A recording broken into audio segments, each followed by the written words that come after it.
नमस्कार, मैं हूं अंकुर और आप देख रहे हैं सत्यहिंदी.com। अब एक नजर डाल लेते हैं अब तक की खबरों पर। उत्तर प्रदेश के निकाय चुनाव में ओबीसी का आरक्षण रद्द कर दिया गया है। इलाहाबाद हाईकोर्ट की लखनऊ बेंच ने मंगलवार को यह फैसला सुनाया। इसके साथ ही हाईकोर्ट ने कहा है कि जल्द से जल्द नगर निकाय चुनाव कराए जाएं। माना जा रहा है कि जनवरी में नगर निकाय चुनाव की प्रक्रिया आरंभ हो सकती है। हाईकोर्ट के फैसले को लेकर सपा अध्यक्ष और पूर्व मुख्यमंत्री अखिलेश यादव ने कहा कि आज बीजेपी ने पिछड़ों के आरक्षण का हक छीना है, कल वो बाबा साहेब द्वारा दिए गए दलितों का आरक्षण भी छीन लेगी। अखिलेश ने ट्वीट कर कहा, भाजपा की हार में आरक्षण की जीत है। इस मामले में सपा नेता सुनील सिंह ने कहा, सरकार चाहती तो 6 महीने पहले आयोग बनाकर सर्वे कराकर पिछड़ों को आरक्षण दिला सकती थी, लेकिन वो पिछड़ों को आरक्षण नहीं देना चाहती थी और उसने अदालत में ढंग से पैरवी नहीं की और इसलिए ऐसा फैसला आया है। उत्तर प्रदेश की योगी आदित्यनाथ सरकार ने कहा है कि शहरी स्थानीय निकाय चुनाव के मामले में एक आयोग गठित कर ट्रिपल टेस्ट के आधार पर अन्य पिछड़ा वर्ग यानी ओबीसी के नागरिकों को आरक्षण दिया जाएगा और इसके बाद ही शहरी निकाय चुनाव कराए जाएंगे। बताना होगा कि इलाहाबाद हाईकोर्ट के द्वारा उत्तर प्रदेश में शहरी निकाय चुनाव को ओबीसी आरक्षण के बिना कराने का आदेश दिया गया है। मुख्यमंत्री ने कहा कि अगर आवश्यक हुआ तो माननीय उच्च न्यायालय के निर्णय के क्रम में सभी कानूनी पहलुओं पर विचार करके प्रदेश सरकार सुप्रीम कोर्ट में भी अपील करेगी। बता दें, कोर्ट ने अपने फैसले में कहा है कि जब तक राज्य सरकार द्वारा सुप्रीम कोर्ट द्वारा अनिवार्य किए गए ट्रिपल टेस्ट को पूरा नहीं किया जाता, तब तक ओबीसी को आरक्षण नहीं दिया जा सकता। हाईकोर्ट ने यह भी कहा है कि जल्द से जल्द नगर निकाय चुनाव कराए जाएं। बता दें, ट्रिपल टेस्ट के तहत सबसे पहले स्थानीय निकायों में पिछड़ेपन की स्थिति को लेकर जांच के लिए एक आयोग की स्थापना करनी होगी। उसके बाद जब वो निकायों में पिछड़ेपन की प्रकृति का आकलन करेगा और सिफारिश करेगा, तो उसके आधार पर स्थानीय निकायों द्वारा ओबीसी की संख्या का परीक्षण कराया जाएगा और उसका सत्यापन करने के बाद आनुपातिक आधार पर आरक्षण देना होगा। इसके बाद ओबीसी आरक्षण तय करने से पहले यह ध्यान रखा जाएगा कि एससी, एसटी और अन्य पिछड़ा वर्ग के कुल आरक्षित सीटें 50% से ज्यादा ना हो। बता दें, दरअसल योगी सरकार ने 5 दिसंबर को निकाय चुनाव को लेकर आरक्षण की अधिसूचना जारी कर दी थी। इसके खिलाफ हाईकोर्ट में चुनौती दी गई थी और कहा गया था कि योगी सरकार ने आरक्षण तय करने में सुप्रीम कोर्ट के ट्रिपल टेस्ट फॉर्मूले का पालन नहीं किया है। उत्तर प्रदेश के निकाय चुनाव में ओबीसी का आरक्षण रद्द होने के फैसले को लेकर पूर्व मुख्यमंत्री मायावती ने ट्वीट कर प्रतिक्रिया दी। मायावती ने कहा कि यूपी में बहुप्रतीक्षित निकाय चुनाव में अन्य पिछड़ा वर्ग को संवैधानिक अधिकार के तहत मिलने वाले आरक्षण को लेकर सरकार की कारगुजारी का संज्ञान लेने संबंधी माननीय हाईकोर्ट का फैसला सही मायने में भाजपा व उनकी सरकार की ओबीसी एवं आरक्षण विरोधी सोच व मानसिकता को दिखाता है। मायावती ने कहा कि यूपी सरकार को सुप्रीम कोर्ट के निर्देश का पूरी निष्ठा व ईमानदारी से अनुपालन करते हुए ट्रिपल टेस्ट द्वारा ओबीसी आरक्षण की व्यवस्था को समय से निर्धारित करके चुनाव की प्रक्रिया को अंतिम रूप दिया जाना था, जो सही से नहीं हुआ। इस गलती की सजा ओबीसी समाज बीजेपी को जरूर देगा। आम आदमी पार्टी के नेता संजय सिंह ने यूपी निकाय चुनाव में ओबीसी आरक्षण को रद्द करने के फैसले को लेकर कड़ी प्रतिक्रिया दी। संजय सिंह ने ट्वीट कर कहा कि बीजेपी पिछड़ों की विरोधी है। नगर निकाय के चुनाव में पिछड़ों का हक मारने के लिए जानबूझकर गलत आरक्षण कराया गया। बीजेपी बिना ओबीसी आरक्षण के चुनाव कराना चाहती है। संजय सिंह ने कहा कि सही सर्वे कराकर ओबीसी आरक्षण दो, फिर चुनाव कराओ आदित्यनाथ जी, वरना सड़कों पर आंदोलन होगा। यूपी के डिप्टी सीएम और बीजेपी नेता केशव प्रसाद मौर्य ने यूपी निकाय चुनाव में ओबीसी आरक्षण रद्द होने के फैसले को लेकर कहा, नगरीय निकाय चुनाव के संबंध में माननीय उच्च न्यायालय इलाहाबाद के आदेश का विस्तृत अध्ययन कर विधि विशेषज्ञों से परामर्श के बाद सरकार के स्तर पर अंतिम निर्णय लिया जाएगा, परंतु पिछड़े वर्ग के अधिकारों को लेकर कोई समझौता नहीं किया जाएगा। महाराष्ट्र और कर्नाटक के बीच चल रहे सीमा विवाद के मामले में अब महाराष्ट्र की विधानसभा ने भी प्रस्ताव पास कर दिया है। मंगलवार को राज्य सरकार के द्वारा विधानसभा में रखे गए प्रस्ताव में कहा गया है कि कर्नाटक की सीमा में पड़ने वाले 865 गांवों में मराठी भाषा बोली जाती है और इन गांवों की 1-1 इंच जमीन को महाराष्ट्र में लाया जाएगा। प्रस्ताव में यह भी कहा गया है कि इसके लिए सुप्रीम कोर्ट में भी जो लड़ाई लड़नी होगी वो महाराष्ट्र सरकार लड़ेगी। प्रस्ताव में कहा गया है कि बेलगाम, कारवार, बीदर, निपानी, भाल्की महाराष्ट्र के हिस्सा हैं। विधानसभा ने इस प्रस्ताव को सर्वसम्मति से पास किया है। बता दें, पिछले हफ्ते कर्नाटक की सरकार ने विधानसभा में एक प्रस्ताव पास कर कहा था कि कर्नाटक की 1 इंच जमीन भी महाराष्ट्र को नहीं दी जाएगी। कर्नाटक ने हाल ही में महाराष्ट्र के कुछ गांवों पर भी अपना दावा जताया था और इसके बाद दोनों राज्य सरकारों के बीच जंग तेज हो गई थी। पूर्व विदेश मंत्री सलमान खुर्शीद ने कांग्रेस के पूर्व अध्यक्ष राहुल गांधी की तुलना भगवान राम से की है।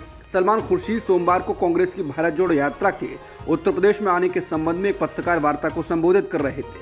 इस दौरान खुर्शीद ने कहा कि राहुल गांधी योगी की तरह तपस्या कर रहे हैं। खुर्शीद ने कहा कि आप जानते हैं कि भगवान राम की खड़ाऊ बहुत दूर तक जाती है, कभी कभी खड़ाऊ लेकर भी चलना पड़ता है। हमेशा भगवान राम नहीं पहुंच पाते हैं, भरत उनकी खड़ाऊ लेकर चलते हैं, इसलिए हम खड़ाऊ लेकर उत्तर प्रदेश में चले हैं। उत्तर प्रदेश में खड़ाऊ पहुंच गई है और राम जी भी पहुंचेंगे, ऐसा हमारा विश्वास है। सलमान खुर्शीद ने हापुड़ में मीडिया से बात करते हुए राहुल गांधी के भारी सर्दी में टी शर्ट पहनने पर जवाब दिया। उन्होंने कहा कि राहुल गांधी अलौकिक हैं, हम ठंड में ठिठुर रहे हैं और जैकेट पहन रहे हैं, वो टी शर्ट पहनकर निकल रहे हैं, वो एक योगी की तरह तपस्या कर रहे हैं। बता दें, यात्रा का अगला पड़ाव उत्तर प्रदेश है। 3 जनवरी को यात्रा गाजियाबाद में प्रवेश करेगी। इसके चलते कांग्रेस ने उत्तर प्रदेश में यात्रा के शुरू होने पर पूर्व मुख्यमंत्री अखिलेश यादव, पूर्व मुख्यमंत्री मायावती, राष्ट्रीय लोकदल के प्रमुख जयंत चौधरी को भी यात्रा में शामिल होने के लिए आमंत्रित किया है। हालांकि इनमें से अभी किसी भी नेता ने यात्रा में शामिल होने को लेकर स्पष्टता नहीं की है। बीजेपी के राष्ट्रीय प्रवक्ता शहजाद पूनावाला ने सलमान खुर्शीद के बयान पर कांग्रेस को निशाने पर लिया और कहा यह हिंदू आस्था का अपमान है। पूनावाला ने आरोप लगाया, ये वही कांग्रेस पार्टी है जिसने राम मंदिर पर रोक लगाने के लिए इस मुद्दे को 70 साल तक अटकाए रखा और भूमि पूजन पर काले कपड़े पहनकर उतरे थे। बीजेपी प्रवक्ता ने कहा कि हिंदू आतंकवाद और हिंदुत्व की तुलना आईसिस और बोको हरम से करने की शब्दावली का भी इस्तेमाल कांग्रेस ने किया। गीता की तुलना जिहाद से की और अब कांग्रेस के नेता सलमान खुर्शीद का यह बयान आया है। उन्होंने कहा, क्या सलमान खुर्शीद किसी और के धर्म के भगवान के साथ किसी की तुलना कर सकते हैं? उन्होंने कहा कि ऐसा नहीं करना चाहिए, लेकिन बार बार कांग्रेस हिंदू आस्था पर चोट कर रही है। राष्ट्रीय स्वयंसेवक संघ फैमिली शाखा लगाने पर विचार कर रहा है। फैमिली शाखा का विचार विशेषकर उन हिंदुओं के लिए है जो विदेशों में रहते हैं। न्यूज़ 18 के मुताबिक आरएसएस के वरिष्ठ पदाधिकारियों ने बताया कि फैमिली शाखा को लेकर चर्चा चल रही है और इसे लेकर अच्छा रिस्पॉन्स भी मिल रहा है।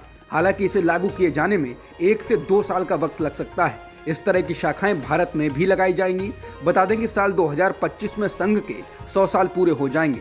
संघ अपने विस्तार पर लगातार काम कर रहा है। संघ ने कहा है कि विदेशों की सांस्कृतिक और भौगोलिक स्थिति को देखते हुए आरएसएस फैमिली शाखा का विचार लेकर सामने आया है। संघ के एक सूत्र ने न्यूज़ 18 से कहा कि ऐसे बहुत कम दिन होते हैं जब एक परिवार साथ बैठता है और ऐसे में उस दिन अगर परिवार का एक सदस्य शाखा में चला जाता है तो परिवार के बाकी लोग परेशान होते हैं, क्योंकि वो अलग अलग समय नहीं बिताना चाहते। इसलिए संघ ने इस बात का फैसला किया है कि परिवार के हर सदस्य के लिए शाखा लगाई जाए। उन्होंने बताया कि फैमिली शाखा के तहत एक ही छत के नीचे महिलाओं और पुरुषों के लिए अलग अलग कार्यक्रम होंगे और बच्चों के लिए भी इसमें कार्यक्रम किए जाएंगे, जिससे परिवार के सभी सदस्य एक जगह पर आ सकें और समय बिता सकें। कोरोना को लेकर बढ़ती चिंताओं के बीच केंद्रीय स्वास्थ्य मंत्रालय ने आज देश भर के अस्पतालों में कोविड से जुड़ी तैयारियों की समीक्षा करने के लिए मॉक ड्रिल की। इस दौरान देश के अस्पतालों में टेस्टिंग और दूसरी तैयारियों की जांच परख की जा रही है। केंद्रीय स्वास्थ्य मंत्री मनसुख मांडविया ने दिल्ली के सफदरजंग अस्पताल में मॉक ड्रिल का निरीक्षण किया। उन्होंने कहा कि आज देश भर के कई अस्पतालों में मॉक ड्रिल का आयोजन हुआ है। मैंने कोविड वार्ड निरीक्षण किया, जैसी व्यवस्था यहाँ है वैसी ही व्यवस्था बाकी के अस्पतालों में की है। आने वाले दिनों में कोरोना केस अगर बढ़े तो उसके लिए हमें पूरी तरह से तैयार होना चाहिए। भारत बायोटेक की इंट्रानेजल वैक्सीन इनोकोवैक की कीमतों का ऐलान कर दिया गया है। प्राइवेट अस्पतालों को भारत बायोटेक से एक खुराक 800 रुपए की मिलेगी। इसके अलावा इस पर 5% GST भी लगेगा, जबकि सरकार को इसकी कीमत 325 रुपए होगी। इंट्रानेजल वैक्सीन को पहले कोवैक्सीन या कोविशील्ड के साथ पूरी तरह से टीका लगाए गए लोगों के लिए बूस्टर शॉट के रूप में अप्रूव किया गया था। इसके साथ ही जनवरी के अंत तक ये कोविड-19 वैक्सीन के दोनों खुराक लिए लोगों के लिए ये निजी टीकाकरण केंद्रों पर उपलब्ध होगा। बीजेपी ने एक और यू टर्न लेते हुए दिल्ली में मेयर और डिप्टी मेयर पदों के लिए आप के खिलाफ चुनाव लड़ने का फैसला किया है। नगर निकाय चुनाव में हार के बाद कई बार अपने स्टैंड को बदल चुकी बीजेपी ने आखिरकार मेयर और डिप्टी मेयर पद के लिए उम्मीदवारों की घोषणा कर दी। शालीमार बाग से भाजपा पार्षद रेखा गुप्ता को मेयर की दौड़ के लिए चुना गया है, जबकि रामनगर वार्ड के कमल बागड़ी डिप्टी मेयर पद के लिए चुनाव लड़ेंगे। बता दें, सबसे अधिक पार्षद जिताने में कामयाब रही आम आदमी पार्टी ने शैली ओबरॉय को अपने मेयर और आले मोहम्मद इकबाल को डिप्टी मेयर पद के लिए उम्मीदवार बनाया है। चुनाव के नतीजों के बाद तुरंत बाद बीजेपी ने दावा किया था कि मेयर उनका ही होगा। हालांकि कुछ दिनों बाद भाजपा दिल्ली के प्रमुख आदेश गुप्ता ने कहा था कि अगला मेयर आम आदमी पार्टी से होगा, क्योंकि उन्होंने चुनाव जीता है। उन्होंने कहा था कि बीजेपी एमसीडी में मजबूत विपक्ष की भूमिका निभाएगी। हालांकि अब एक बार फिर से यूटर्न ले लिया गया है। अमेरिका में बर्फीले तूफान का कहर जारी है और अब तक इसने 60 लोगों की जान ले ली है। इसका असर सबसे ज्यादा पश्चिमी न्यूयॉर्क के बफेलो शहर में हुआ है। बर्फीले तूफान की वजह से रोजमर्रा का जीवन बुरी तरह प्रभावित हुआ है। इस वजह से हजारों उड़ानों को रद्द करना पड़ा है। अकेले न्यूयॉर्क में अब तक 28 लोगों की मौत हो चुकी है।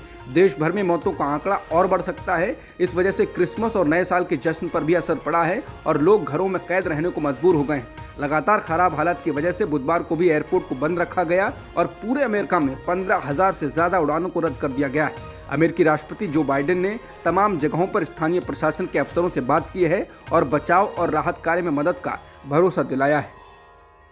अब तक की सुर्खियों में इतना ही। बाकी खबरों के लिए बने रहिए सत्यहिंदी.com के साथ।